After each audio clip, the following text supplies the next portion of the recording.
Hello, my friend. In today's episode, I'm speaking with Mark Fisher, and we're answering a question that all of you submitted, which is how do I turn my gym into a franchise? So, if you are thinking now or might be thinking at some point in the future, how do you turn your gym into a franchisable product? This is a great episode for you. So, keep on listening.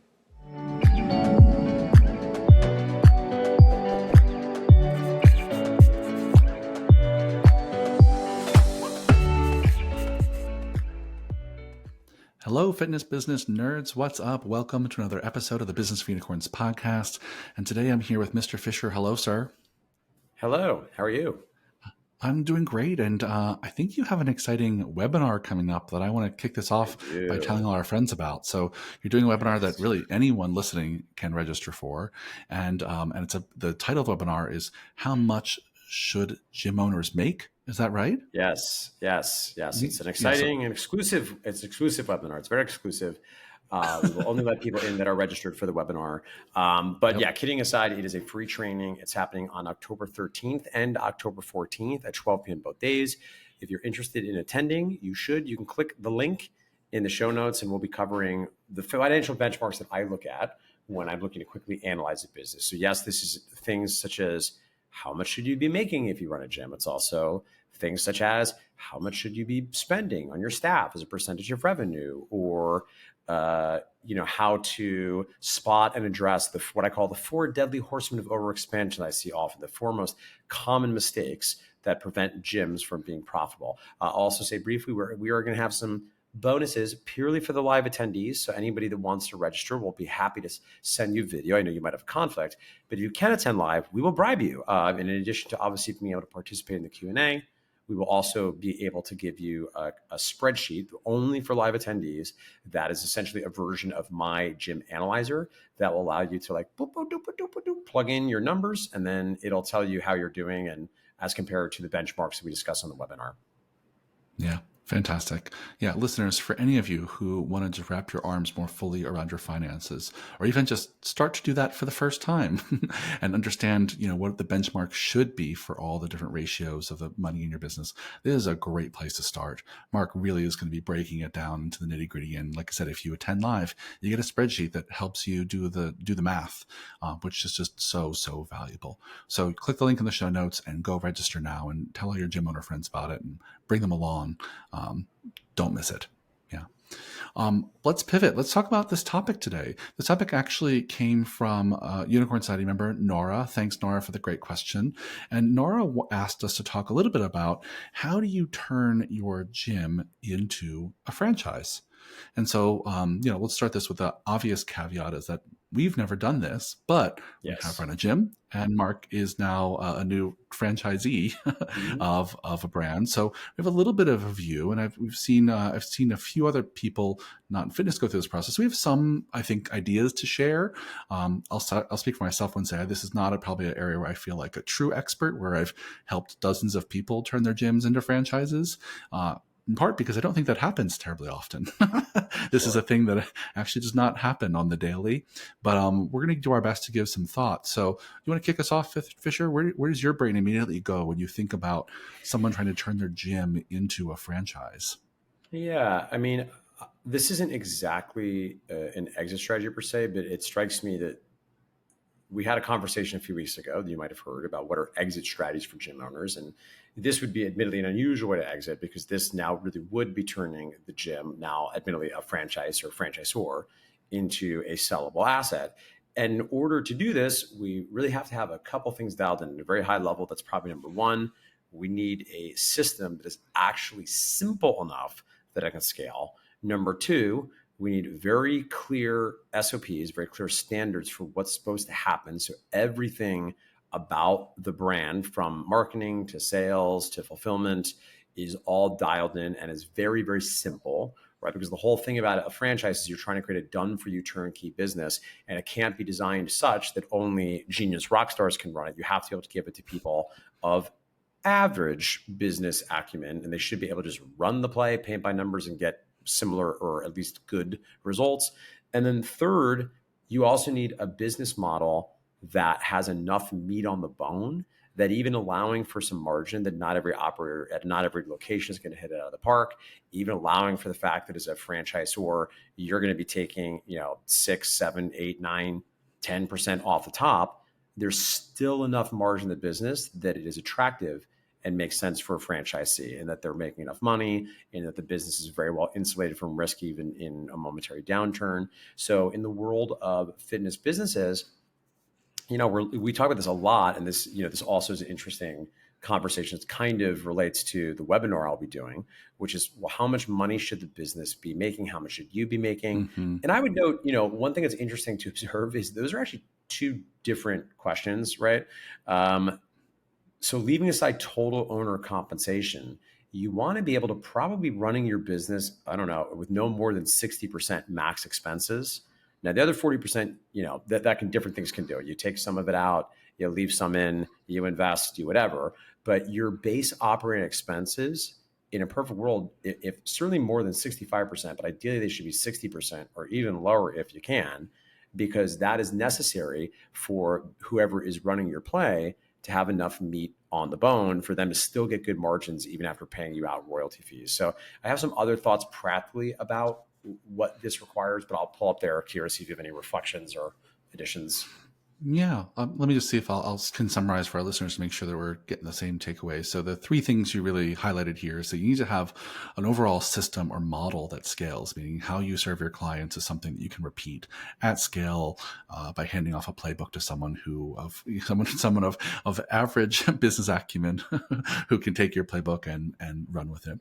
The second thing you mentioned is having good internal SOPs, good systems that are replicable, easy to understand, and scalable.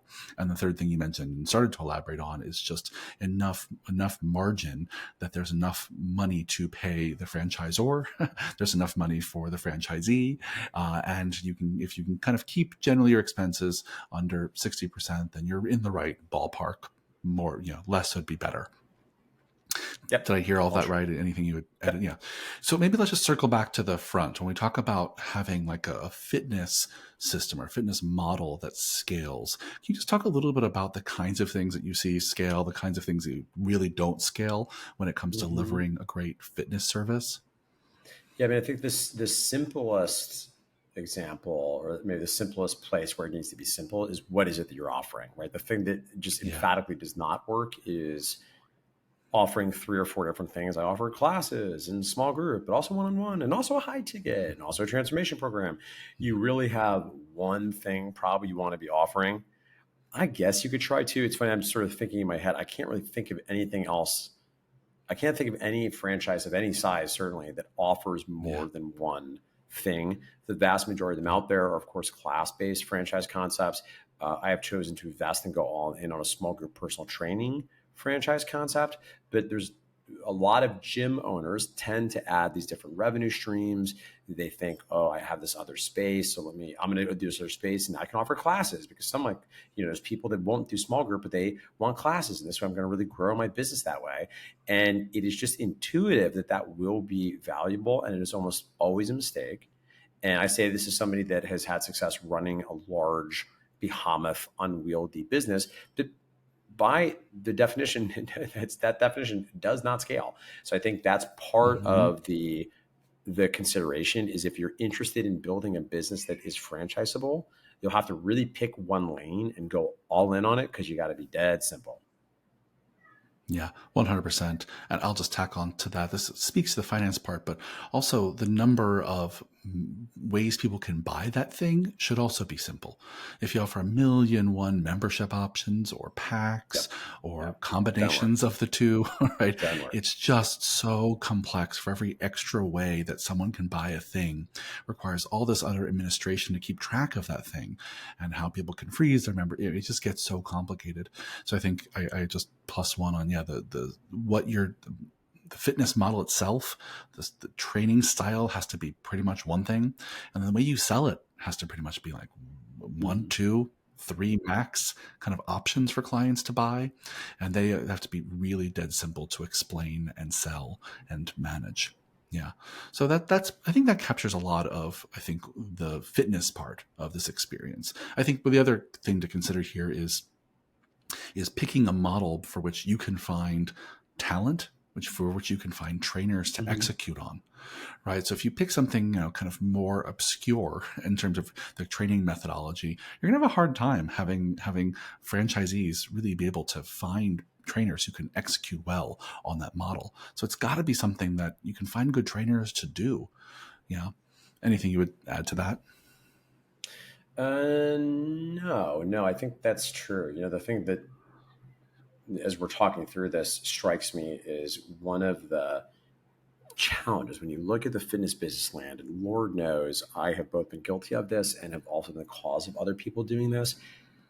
One of the things very perverse about the franchise model is you can't look at the people that are like the absolute best knock you off your socks operators and think that that's going to work for almost anybody else that is not an absolutely knock you off your knock you out incredible operator, right? And I've recently filmed a YouTube video on this that I imagine some people find a little bit provocative, which basically is my argument against success leaves clues as a good way of understanding how to Mm, run your business. Now, the reality is, of course, it's being flippant because it's a YouTube, so I don't have the time to get the full context. I think even the video I mentioned, it's not to say that success doesn't leave clues and you can't learn things from people that are more successful than you. But the reality is, in my experience, and I've been in the game a long time now, I've known a lot of gym owners, I've had a lot of clients. The freak shows that have massive success are often, they don't have businesses that can scale well because they're just so good. They're so dynamic. mhm. They like the people that are willing to be around them. They get a very high level person. They're like, in their ways, and they're very different shades of this, but in their ways, they're cult leaders, right? So the clients, the team, whatever, will rally around the person. And that doesn't scale because this is not a personality centric business. It's really just about the systems. If anything, you're taking the personal branding out of it. And a lot of particularly independent gyms build off of a personal brand. And that can really make sense Yeah. for an independent gym. And you might be able to do that in maybe a small set of corporate chains. But I would note there's not really that I can think of, and maybe one will come to me as I've talked about this, there's not really a franchise that builds off a personal brand, at least in fitness. Now, this is leaving aside like Mr. Beast and Shaq or people that have maybe leveraged like real actual celebrity. I think that's like a different thing that we're talking about here. But yes, you need a system that it is realistic to find trainers for, and that's going to put some constraints on how complex you're going to get with the training, right? And that's probably opposite, kind of goes hand in hand, but it needs to Yeah. be a simple system. And I got to give credit to Alloy. To my mind, right? It's obviously no secret that I'm a big fan of what they're doing, hence I bought in. But for my taste, I think they've done my favorite job of making as serious of a fitness product as they can, but in a way that does scale, right? So I think, frankly, if they were to try to get even more clever or sexy with the product, it stops working, right? At a certain point, the, the perceived benefits of the complexity that a really fitness centric owner thinks are there are, first of all, I would challenge that. So they're usually not there for the client anyway. And number two, it just doesn't really work for the business, right? Because you rely on, you have to find these unicorns that are great at so many different things. So anyway, I'll pull up there maybe a little bit of a rant, but I share that only because of like my own experiences, having this like wonderful business that is so great, but isn't really one that people want to model, right? I'll say maybe a final bit of like personal sadness. I always think is I always feel like the things that people should follow Mark Fisher Fitness for, they should be impressed by, never seem to get the right amount of credit. And the things that people try to emulate are like the wrong things to be trying to be emulating. And, that's human nature. Maybe that's its own like podcast at some point, but it is something that makes me chuckle inside. And I do my best to really support people and not falling into some of the errors that they could. Yeah, yeah, for sure. Well, yeah, we totally could do another podcast on that because I think we could probably both of us could list many things we see people copy from FF, and I'm like, wait, why'd you copy that? There's so many Right. other things that we're doing better. Like that doesn't fit you and your market or your people at all. And the reverse is true. There's so many other things that we've fully given away that you should be copying. Go do that. Yeah. So you're right. Another podcast. Let me go back to our list here. So we talked a little bit about having the fitness product scale. The next thing you mentioned was really SOPs. And we talk a lot about SOPs, Mhm. standard operating procedures, on this podcast, the importance of having all of your expectations written down explicitly so you can both onboard and train and keep up the quality of your service over time. When you're thinking about turning your gym into a franchise, can you maybe just list like the top few SOPs that really have to be dialed in from day one? Yeah, I mean, certainly you'll need some sort of systems for generating leads, right? And they're likely only a Mm-hmm. handful of systems that reliably can produce leads. So you'll probably need to be able to offer some, even if the franchisor is not owning it internally.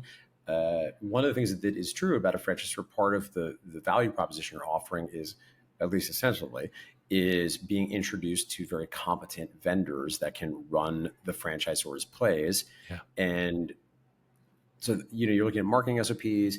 You need some clear sales SOPs, right? What are the follow-ups and what are the sales conversations? What is the brand standards for that? You'll need SOPs certainly for the fitness product itself, which we've discussed. And then, of course, you'll also, in a perfect world, probably have some sort of SOPs for customer service.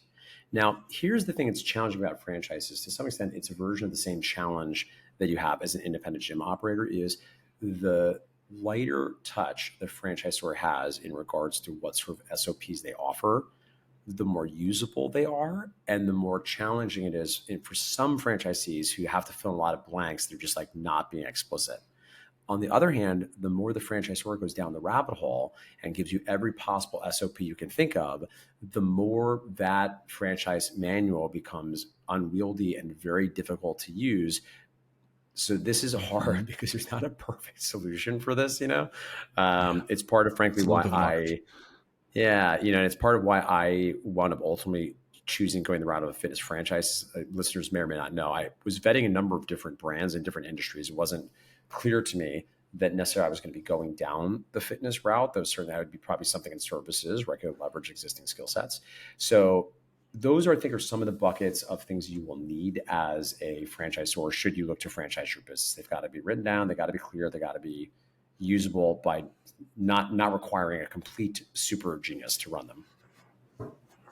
Yeah, 100%. I think the only ones I would add to that list are ones about your staff. Often I think Sure, sure. the franchisor probably offers some suggestions here, but how you recruit, how you hire, how you onboard, how you develop that team over time, HR policies, those are things all need clear SOPs from day one to make sure you can create a really stellar team. Yeah. Yep. And I know you already talked about the third bucket here. So we have scalable fitness product, scalable, simple, written down SOPs that people can follow, and then really kind of the right margins. And I know you started to give a little bit of math on there, but what else would you add to really flesh that out? Yeah, I think within the margin, the reality is when you're looking at a franchise, particularly for what we do, it's pretty simple because basically you have rent, you have payroll, and then the other stuff, right? And maybe you give marketing its own bucket, but that's kind of how you think about this, right? So again, counterintuitively to the way a lot of people instinctually run their gyms, and Kira and I were having a conversational chuckle about this in our one-on-one before this call. You have to resist, as I call them, the four deadly horsemen of overexpansion, right? What you Yeah. want to do is you want to figure out how many people can I get in how small of a footprint with how few staff. And this is the thing for independent gym owners that I see people misstep again and again that makes their business not scalable is in their attempts to create as amazing service as possible and do their best when their team is feeling overwhelmed to add staff and add capacity and do all these bells and whistles. They're nice to have, but ultimately hurt the margin. They actually prevent their own business from scaling the way that it could, and certainly Hmm. hurting their own business's margin. But those are kinds of things that don't work in a franchise model. Now, again, it's hard to speak in generalities because obviously if you have a business that's going to be doing, let's say a few hundred K revenue versus one that can do a million or even more, there's going to be different calculations there as far as how much staff you can handle, how much spacing you can have. But when you're thinking about good margins, similarly to running an independent gym, you're looking for how small of a footprint can I get? how many people can I get in there? How much operational capacity can I get for whatever service it is that you're offering? And that's going to dictate probably some decisions you make about programming, equipment, et cetera. And then how lean of a staff can I get away with so that as few people as possible need to work on this business? And again, Yeah. larger business, if you're looking at like a class-based franchise or like an Orange Theory, it's not going to be a super, super, super teeny staff, but as a rule, it's a little bit of an inversion where many gym owners will brag about things like, I have so many employees and I've got such a big space. It's actually the opposite day, right? You want to brag about how few employees you have and how small your footprint is. Yeah. Well, I just also want to normalize that for all business, especially service businesses, figuring out how to scale your people as a business grows is hard. And the number one reaction most of us have as business owners is to throw people at the problem, Yep. right? When Yep. we're having growing pains and more people is, everyone does it. And even giant companies, we see every day on the headlines, Yeah, this company, totally. laid off 10% of its workers. Overextend it It's and how to because get they, rid of they people. Yeah. overshot it, right? Like they Yep. threw too many people at the problem of their growth pains. And then they're paying the price through major layoffs, which obviously no one wants to do. But at our scale, just is really not a cute look as a small business, right? Totally. Of hiring too much and having to lay off, which is why I think you're right, Fisher. It's really counterintuitive that as you're growing, your job is to keep the team as small as possible, which means sometimes as you grow, you have to let go of some of the tasks and things you thought were important to simplify things over time instead of thinking that you have to maintain the same exact way of doing things as you scale. That's not the case.